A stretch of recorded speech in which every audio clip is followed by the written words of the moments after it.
G'day guys, Chewy here and welcome back to some more coverage of Warlords of Drona, where today we're going to be jumping into our first start of the Threes Arena. Now we've started this week off with using the Warlock and jumping into a little bit of the Threes action because I guess I just wanted to give it a shot now. Now obviously jumping to Threes is a little bit harder because there's more players in the arena, more options for CCs and stuns and etc.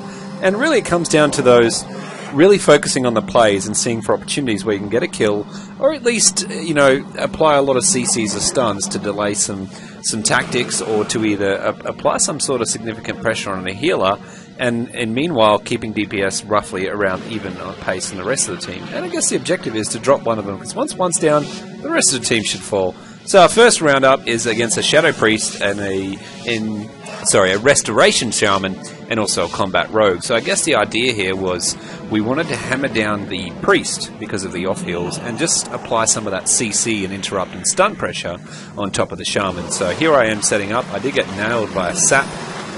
That was removed on me luckily, and a second application of the sap was there.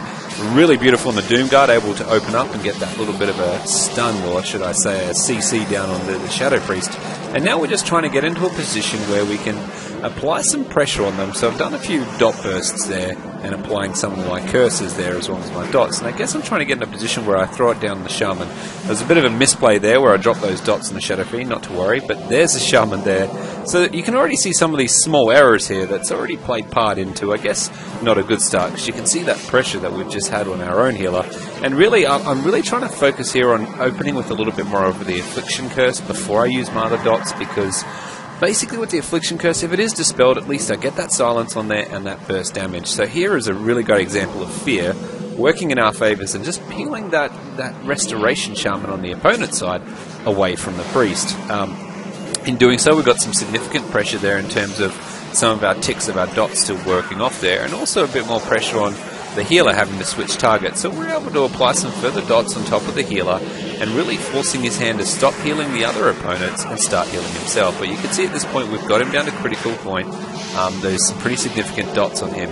And we're pretty much just running in here to apply the finishing lot of dots and really get him in a position. Oh my god, when you look at that, they just killed the Priest. So you can see there, bang, 2 have dropped, and at this point it's pretty much over. So it's just switching and applying that pressure and wiping the match off. And you can see there, it only takes a few errors to really lose a Threes match, and sometimes it can really go in your flavor with just the smallest opportunity.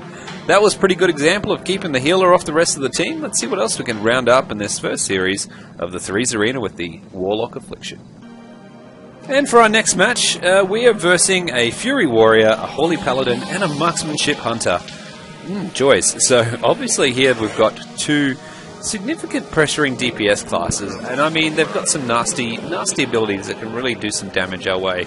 So I guess what we were trying to focus on is, I was asking someone for a call, but they just said to dot everything, and I thought at this point I'm just going to try dot everything and really apply a lot of pressure on that Holy Paladin, because he is a Holy Paladin. He has some pretty nasty buffs that he can throw down that can, well, I guess negate all damage from our warrior here. So it really is on me for, you know, putting that significant pressure on top of that Holy Paladin. I did take the advice of the team here. Actually, you know what, guys, I've been finding?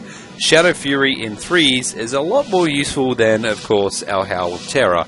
Obviously, that's situational dependent, but every match that we come up in, I just seem to be swapping anyway. So at this point, and after this video, I think I just set it as my base skill. And here you can see I'm just setting up my gateways, applying my Blood Horror, just in case we get opened up on that warrior. But thankfully, our warrior ran in there and had a good initiation. So at this point I did my quick dot burst on that warrior. I'm just trying to line up a good spot where I can, there you go, I nailed it onto the Paladin there. And what I was trying to do is just get on targets and really spreading those dots out there. So you can see there I opened up with some of my curses, and there's a good Shadow Fury to slow those 2 down. And then I'm switching back to the Paladin to really, oh there you go, you can see that he's gotten rid of one of my Unstable Afflictions. So, and they've just pretty much switched to try and burst me, and I got away there by using my, oh geez, damn, that Hunter got down pretty critical, didn't he?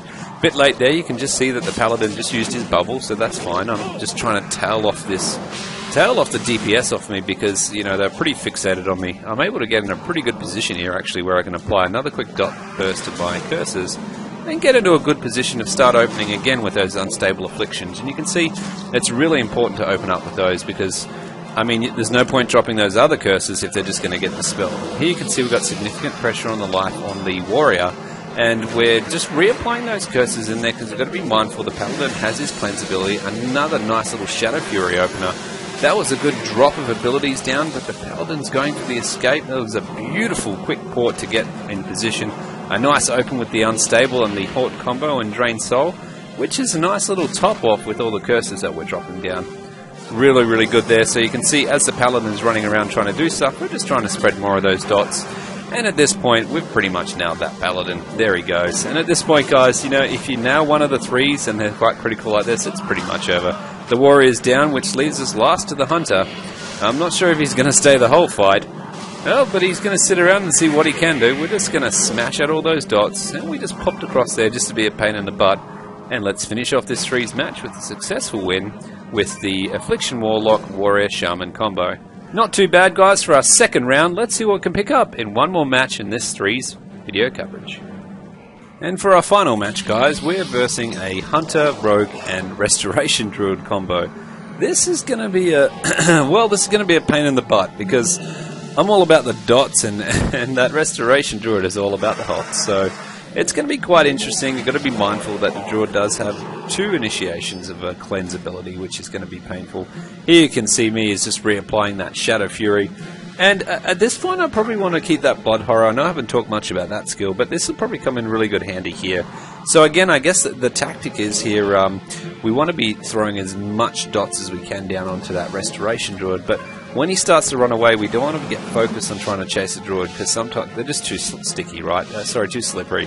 They'll just sneak away from you. So if we can apply enough dots and pressure to keep that Druid away from the team and he has to run away, then we'll switch our DPS to the Rogue and the Hunter to apply some pressure there, causing the Druid to come back. I mean, that's the tactic, if you can think about it in your head in a perfect world, but there you go. There's a nice little open there of the Hunter coming in. You can see I'm just waiting for that pop, and there he is. I'll pop down my burst there on him, which is a really good application of my dots and my Unstable Affliction.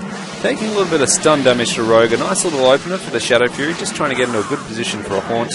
And you can see I'm trying to keep mobile while keeping in mind to apply that Unstable Affliction before I apply any other curses. Granted, just before I cast 2 curses on the Rogue, but a needful tactic.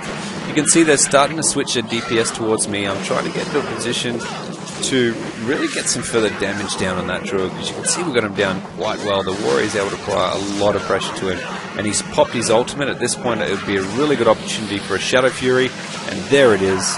Perfect timing. Apply some more dots, and hopefully we can get him around that corner. At this point, you know what? I probably should have opened up with some fears, right? Because whilst the Druid is the tree form, he's able to apply a significant amount of heals. That was a really good open for Demonic Circle to pop, to give me that buff for that increased versatility.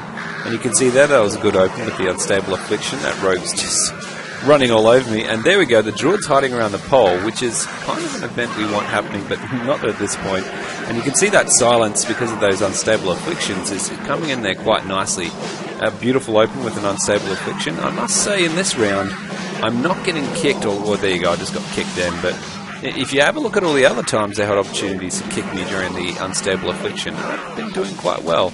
Our healer is absolutely smashing and keeping me alive. I think I threw the Shadow Fury down at that point just to get that sticky Rogue off. This is a really good opportunity here if we can land in a Haunt and a Drain Soul, which we have. And he's almost critical. We're reapplying that Drain Soul. Come on, dots. And the Warrior's up and they're perfect. Here we go. Oh, come on. Oh man, they're just so sticky, you know. I meant sticky. They're so slippery. Obviously, we're just trying to pop into place so we can go for some more bursting. We're down on some of those cooldowns, and actually, if you have a look, I'm actually down on my Doom Guard. Not the most ideal pet, but I'm just used to it at this point, and I quite like his damage when it does land. Granted, it doesn't always land perfectly, but he is a bit of a focus target. You can see there we've got the Druid down critical. A quick open with the Drain Soul. Oh, beautiful.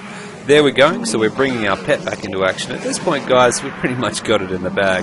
But you can see there the advantages of not having the Doom Guard is that by having, you know, having that melee pet to do the damage in the eye of whatever it is, the big eye, I can't remember its name, but having that pet, if you know what I'm talking about, can actually be pretty good because it's constantly doing that melee damage, and it's not usually a high target in terms of getting dropped down as much as a Doom Guard is. But nonetheless, we're still winning the match, and we're able to get the kill on the last one, which is a hunter. And that's it, guys. I know it's a quick 3-round match, but it went for a reasonable amount of time. I hope you enjoyed our first start of the 3s arena matches. I'm enjoying it, and I'll see you next time on some more coverage on the Affliction Warlock. And as always, thanks for watching.